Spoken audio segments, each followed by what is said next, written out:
अस्सलामुअलैकुम वरहमतुल्लाहि वबरकातुहू। अल्हम्दुलिल्लाहि रब्बिल आलमीन वल आक़िबतु लिल मुत्तक़ीन वस्सलातु वस्सलामु अला रसूलिहिल करीम। मोहतरम उलमाए किराम और अज़ीज़ तलबा, हमने कल से एक सीरियल शुरू किया है कि इस दौर में हम अपने औलाद की तरबियत कैसे करें। उसका पहला पार्ट कल पेश किया गया, आज दूसरा पार्ट है। कल मैंने एक बात कही थी कि ये पहले तय कर लिया जाए कि तरबियत का हमारे मकसद क्या है। अगर ये बात तय हो जाएगी तो फिर उसी के तहत हम क्या करते रहेंगे, तरबियत करते रहेंगे। तो उसमें से हमने कल आपके सामने 5 बातें बयान की कि 5 मकसद। अभी 2 और बाकी है, दोनों आज बात करके ख़त्म करते हैं इंशाल्लाह। छठा मकसद ये है कि जिसकी तरबियत की जा रही है उसको आग से कैसे बचाया जाए, जहन्नम से कैसे बचाया जाए। क्योंकि जो आयत मैंने शुरू की थी कि क़ू अनफुसकुम व अहलीकुम नारा, कि अपने आप को बचाइए और अपने घर वालों को आग से बचाइए। तो घर वालों को आग से बचाइए में तरबियत कैसी हो कि बच्चा जो है वो जन्नती बन जाए और अपने आप को वो आग से बचा ले।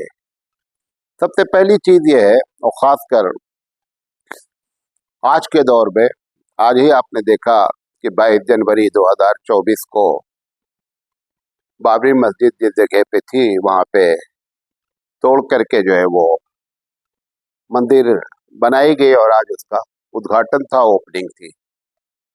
और उसके तुफैल में पूरे भारत में एक गोया कि शिर्क कैसे किया जाए उसकी पूरी रिहर्सल हुई, हर मंदिर में और हर चौराहे पर, और जितना भी हो सकता था किया गया। अब ये जो बच्चे हमारे इन सब चीज़ों को देखते हैं ना, अब कल कॉलेज जब जाएंगे बच्चे, स्कूल जब जाएंगे, तो पूरा दिन का जो चर्चा होगा वो क्या टॉपिक होगा, वो यही टॉपिक पर बात होती रहेगी। पहले ऐसा होता था कि हमारे बिरादराने वतन भी इस बात को समझते थे कि ये जो कुछ हम कर रहे हैं ना, ये कहीं ना कहीं इसमें गड़बड़ी ज़रूर हो रही है कि हम बुतों की पूजा करते हैं, ये पत्थर हैं। ये उनको समझ में बात आती थी और इसीलिए कभी भी वो उस टॉपिक वगैरह पे ज़्यादा बात नहीं करते थे।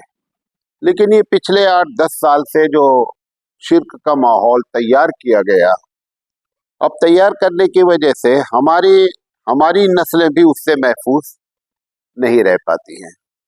तो ऐसे वक्त पर जो तरबियत होगी उसमें सबसे पहली चीज़ ये होनी चाहिए कि हमारे बच्चों का अकीदा एकदम सही हो। अगर अकीदा गड़बड़ रहा, अब आप देखें कि इसमें पूरे भारत से बहुत से वहाँ पे जो भंडारा लगा, जहाँ पे खाने का इंतज़ाम हुआ, वो एक जो है वो कलमा गो ने क्या किया, अपनी ज़मीन दी और भंडारा लगवाया। एक फातिमा साहिबा कोई है बम्बई से, वो उस उद्घाटन को देखने के लिए पैदल बॉम्बे से उन्होंने क्या किया, सफ़र किया। और ऐसी 2, 4, 10, 20, वो 2, 4, 10, 20 भी जब मुसलमान की होती है तो ऐसा लगता है कि 20 करोड़ इन्वॉल्व हो गए। ऐसा उसको क्या किया जाता है, शो किया जाता है।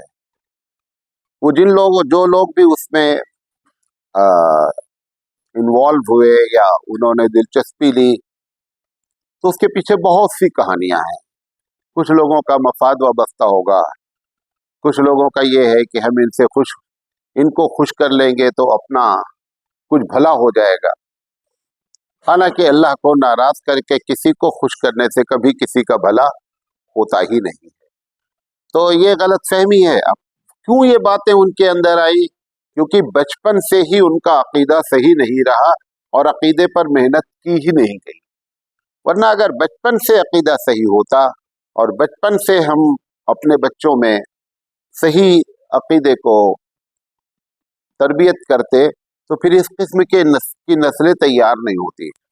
ये मैं कह रहा हूँ, आप इससे ये मायूस नहीं हो कि एक बहुत बड़ी तादाद है, बहुत ज्यादा से ज्यादा पूरे भारत से मिलाकर के 400 से 500 लोग, एक तरफ 20 करोड़ और एक तरफ 500 करोड़, सॉरी 500 लोग।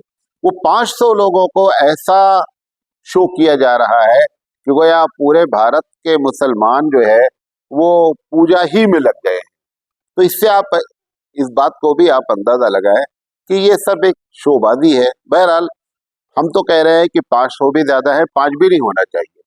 अगर एक मुसलमान घर में कोई पैदा हुआ है तो उसको बचपन से नफरत नहीं दिलाना चाहिए, बल्कि बचपन से ये बात मंतिकी अंदाज में, लॉजिकली अंदाज में ये बताना चाहिए कि तुम जिस अल्लाह पर ईमान लाते हो उस अल्लाह पर ईमान लाने का मतलब क्या होता है।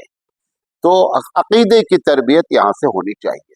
अब वो कैसे तरबियत होगी वो इंशाअल्लाह हम मुस्तकिल आपसे क्या करेंगे, बात करेंगे। दूसरी चीज जो है, अकीदे में बहुत सी चीजें दाखिल होती हैं। 3 बुनियादी बातें दाखिल होती हैं अकीदे में, वो हम तीनों पर बात करेंगे। वो ये है कि अल्लाह को उसकी सिफत और उसकी इबादत कैसे की जाए। 3 चीजें जब होती है तो ईमान बिल्लाह की बात होती है, यानी अल्लाह है, अल्लाह की जात में शरीक कैसे कैसे होता है, अल्लाह की इबादत में कैसे लोग शिर्क करते हैं, अल्लाह की सिफात में कैसे लोग शिर्क करते हैं, ये तरबियत होनी चाहिए। दूसरी चीज बुनियादी तौर पर ईमान में ये होनी चाहिए अकीदे में कि ये बातें जिसने बताई हैं वो कौन है, वो रसूल अकरम सल्लल्लाहु अलैहि वसल्लम है। तो रसूल अकरम के बारे में एक मुसलमान का बुनियादी तौर पे क्या अकीदा होना चाहिए, ये बात अकीदे में दाखिल होनी चाहिए। और तीसरी कि जो बातें आप कर रहे हैं, जो काम आप कर रहे हैं या कह रहे हैं, दोनों के बारे में आपकी अकाउंटेबिलिटी, आपका मुहासबा होना ही होना है। यही वजह है कि रसूल अकरम सल्लल्लाहु अलैहि वसल्लम ने मक्के में नमाज, रोजा, हज, ज़कात, किसी चीज के अहकामात अल्लाह ने नादिल ही नहीं किए। पूरे नबी जैसी शख्सियत 13 साल तक लगातार अकीदे की इस्लाह करती रही, कोई दूसरा काम नहीं हुआ। नमाज पढ़ने का तरीका आपको मालूम है कि नमाज नबी की नबूवत के तकरीबन 11.5 साल के बाद फर्ज हुई। कितने दिन के बाद? 11.5 का। रमजान फर्ज हुआ 15 साल के बाद, ज़कात फर्ज हुई तकरीबन 18 साल के बाद, और हज फर्ज हुआ तकरीबन 20 साल के बाद। जिसको आप आज समझते हैं कि यही सब कुछ है, वो कोई भी पहले दिन फर्जी नहीं हुआ। तो 13 साल तक जिस जाते गिरामी ने एक चीज की मेहनत किया कि इनका अकीदा क्या हो जाए, सही हो जाए, उसी का नाम है तौहीद, रिसालत और आखिरत। तो ये बात अकीदे में सबसे पहले बच्चों को बैठाई जानी चाहिए कि ये क्या मतलब है। दूसरी चीज ये है कि हमारे मुआशरे में, भारत में, मुसलमानों में शिर्क और रसूमात बेशुमार है।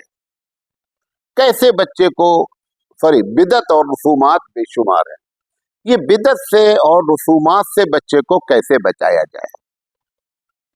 ये रसूमात कहाँ, बाहर नहीं सीखता है, घर में सीखता है। अम्मी अब्बू करते हैं, उसकी वजह से वो रसूमात उसके दिलों में बैठती है, फिर आगे जा करके वो एक बिदत की शक्ल अख्तियार करती है। तो लिहाजा बिदत से कैसे दूर किया जाए, ये दूसरा काम है कि हम उसको आग से बचा सकें। बिदत के बारे में बहुत लंबी चौड़ी बात है। मैं कहीं छोटे बच्चों से, जब हमको कभी तकरीर का मौका मिलता है छोटे बच्चों से बात करने के लिए, यानी 15 साल 16 साल के बच्चों से, तो मैं उनसे एक बात कहता हूँ, यही अंदाज घर में भी होना चाहिए कि अच्छा ये बताइए कि ये काम अच्छा है, ये किसने बताया आपको। मोटी मोटी बात करें। बच्चे को आप बुखारी की हदीस सुना करके तरबियत नहीं कर सकते। कुरान की आयत पढ़ करके आप तरबियत नहीं कर सकते। उसका निचोड़ क्या है, उसको उनकी जबान में समझा करके क्या की जा सकती है, बात की जा सकती है। तो मैं उनसे पूछता हूँ, अच्छा ये बताओ, ये बात कैसे मालूम हुई कि ये बात अच्छी है? वहां पर बच्चा ये समझ में नहीं आता उसके जवाब क्या दिया जाए। कुछ लोग ये कहते हैं कि हमने, घर वाले हमारे बोलते अच्छा है तो अच्छा है। नहीं, उनको ये बात उनकी घुट्टी में बैठाल दी जाए कि सवाब जिस काम में है उसको अच्छा कहा जा रहा है, वो वही हो सकता है जिसको रसूल अकरम ने किया है, या तो अल्लाह ने कहा है, या रसूल अकरम ने कहा है या किया है, और या सहाबा का मामूल रहा है। ये बात बच्चे के दिल में बैठाल दी जाए तो इंशाअल्लाह बिदअत अपने आप क्या हो जाएगी, दूर हो जाएगी। और इस बात की तमीज जरूर कराई जाए कि ये जो रस्में होती हैं, क्या सारी रस्में गलत होती हैं? ये बताना बहुत जरूरी है कि रस्में गुनाह कब होती हैं। मौलाना थानवी रहमतुल्लाह अलैह की पूरी किताब है इस्लाहुर रसूम के नाम पर। हमारी औरतों को जैसे बहश्ती जेवर पढ़ना चाहिए, ऐसे ही इस्लाहुर रसूम को पढ़ना चाहिए, अगलातुल अवाम को पढ़ना चाहिए। ये तीन किताबें अगर वो पढ़ती रहे तो गलत फहमियाँ और रसूमात सबके बारे में उनको सही मालूमात हो जाएगी। अगर हमारी औरतें उर्दू नहीं पढ़ सकती हैं तो घर में कोई उर्दू पढ़ने वाला हफ्ते में एक मरतबा, कितने दिन का कोर्स है वो, ज्यादा 10 क्लास अगर पढ़ा दी जाए और पढ़ ली जाए तो किताब क्या हो जाएगी, छोटी छोटी किताब खत्म हो जाएगी। तो बिदअत से परहेज कैसे कराया जाए, इस बात को हम अपने बच्चों को तालीम दें। इसी तरीके से अहकामात की अहमियत बताई जाए कि फराइज सुनन की कितनी, आप मतलब फर्ज की कितनी अहमियत है। जैसे उसको एक मिसाल दे करके अभी बता रहा हूँ, बाद में बात करेंगे तफसीली। हजरत अली रजी अल्लाह तआला अन्हु कहते हैं कि एक आदमी एक फर्ज रोजा जानबूझकर छोड़ दे, पूरी जिंदगी उसके बदले में वो नफली रोजा रखे तो एक फर्ज के सवाब को नफली रोजा कवर नहीं कर पाता। जब आप ऐसे गुफ्तगू करेंगे तब तरबियत में यह बात आएगी कि उसके दिल में फर्जियत की क्या होगी, अहमियत बैठेगी। तो अहकामात जो फराइज हैं उनके बारे में बताया जाए। हराम चीज है, हराम जो भी हराम है, मिसाल के तौर पर सूद हराम है, बड्डी जिसे आप कहते हैं, इंटरेस्ट। ये बच्चे को बताया जाए कि सूद के कितने गुनाह होते हैं, 70 गुनाह होते हैं, हदीस में आता है। फिर अल्लाह के रसूल ने फरमाया कि सबसे छोटा गुनाह ये होता है तो कोई अपनी माँ के साथ बदकारी करे, ये सबसे छोटा गुनाह है। अब उसके दिमाग में ये बात आएगी कि हराम कितनी खतरनाक चीज है कि एक सूद लेने को, सूद देने को, सूद लेने को इतना बड़ा गुनाह करार दिया गया है। और ये एक दिन नहीं होगा, बैठते उठते उठते जब तरीका आएगा तो सब बातें आएंगी इंशाल्लाह। तो ये इस तरीके से बच्चे को हराम से बचाने की कोशिश की जाए। और चौथी चीज, बहुत जोर दे करके ये बताया जाए कि बेटा एक अल्लाह का हक होता है, ये रोजा, नमाज, हज, ज़कात, ये सारे अल्लाह के हक हैं। इसमें अगर गलती हो जाती है, बंदा है, कुछ हो गया और अल्लाह के सामने तौबा कर लिया कि अल्लाह माफ कर दीजिए, तो अल्लाह माफ कर देता है। लेकिन अगर किसी बंदे का हक मारा गया है तो फिर ऐसी शक्ल में कभी नहीं माफ होता। अब उसके लिए घर वालों को बड़ी कुर्बानियां देनी पड़ेगी। अब मिसाल के तौर पर हमारी बीवी है, अब वो चाह रही है कि बच्चे जो है वो बंदों का हक ना मारे हैं। तो एक मर्तबा हमारे घर में खुद हुआ, बच्ची हमारी कह रही है कि आपने अपनी बहनों को हिस्सा दिया, वो हुकूकुल इबाद है। अब हमारी बीवी की जिम्मेदारी है कि वो अपनी ननंद को हिस्सा दिलाए। हर औरत को ये ख्वाहिश है, तमन्ना है कि मुझे मेरे मैके वालों ने हिस्सा नहीं दिया, सही बात है। लेकिन आपको जो बात मालूम हो गई कि ये हराम है किसी का हिस्सा खाना, तो तुमने अपनी ननंद को हिस्सा क्यों नहीं दिलाया? जब तुम ननंद को हिस्सा दिलाओगी तब बच्चों की तरबियत होगी कि साहब हुकूकुल इबाद नहीं मारना चाहिए। ये जितनी तकरीर है ना, ये सब प्रैक्टिकली बातें हैं, ये थ्योरी नहीं है कि आप रटा दें, मस्जिद में आने की दुआ ये है, दाखिल होने की दुआ ये है, ये आप करा दें, ये वो नहीं है। इसमें तो आपको खुद मैदान में क्या करना पड़ेगा, उतरना पड़ेगा। और जितना आप प्रैक्टिकली होंगे उतना ज्यादा नतीजा अच्छा निकलेगा। अभी घर में मेहमान आता है, घर में मेहमान आता है तो कभी कभी घर वाले उस मेहमान के आगे पीछे उसकी बड़ी खातिर मदारत करते हैं। अगर अम्मी अब्बू उस खातिर मदारत करते हैं तो बच्चे भी समझते हैं कि कोई अहम मामला है, वो भी उनके साथ बहुत अच्छा। और अगर हमने उनके साथ मामला अच्छा नहीं किया तो बच्चे भी उनको लिफ्ट नहीं देते हैं। आपकी मिसाल देता हूं तलबा की। कोई मेहमान यहाँ आ जाते हैं तो आप देखते हैं कि मौलाना साहब उसके साथ कैसे हैं, तो आप उसी लिहाज से उस मेहमान के साथ आप भी बर्ताव करते हैं। और अगर मौलाना साहब भी मेहमान के साथ बर्ताव अच्छा नहीं कर रहे हैं तो तलबा भी उसको लिफ्ट नहीं देते हैं। होता नहीं होता? तो पता क्या चला, हमारा प्रैक्टिकल, हमारा अमल आपकी तरबियत के लिए हुआ। हमने जैसा अमल किया वैसी आपकी तरबियत हो गई। तो ये सारे मामलात क्या होंगे, ये प्रैक्टिकली होंगे, तब इसके नताइज होंगे। तो अगर हम ये बातें बताएंगे तब हम अपने बच्चों को आग से बचा सकते हैं। अब वो आयत पढ़िए कि कू अनफुसकुम व अहलीकुम नारा। बात समझ में आई? अरबों की आदत, एक मिसाल दे रहा हूँ। अरबों की आदत थी, हमारे यहाँ भी है खैर अल्हम्दुलिल्लाह, कि कोई जब कहीं जाता है ना तो कुछ बच्चों के लिए ले जाता है। ये सुन्नत तरीका है। एक मर्दा जिब्रील अमीन आ गए और इंसानी शक्ल में आ गए। हसन हुसैन बहुत छोटे से थे। अब उनको यही मालूम था, हसन हुसैन को, उन्होंने वही कल्चर देखा था कि जब कोई बाहर से आता है तो अपना उस वक्त का जो भी रस्म रहा हो, मैं समझाने के लिए बोला, मैं जब चॉकलेट लाता है तो अब ये वो जिब्रील अमीन को पकड़ लिया इन दोनों बच्चों ने। और तब ये लाओ भाई, तो अल्लाह के रसूल ने अब ये छोटे छोटे बच्चे, इनको ये समझा रहे, भाई ये चॉकलेट वाले नहीं है, भाई ये वही लाने वाले हैं, ये चॉकलेट नहीं लाते।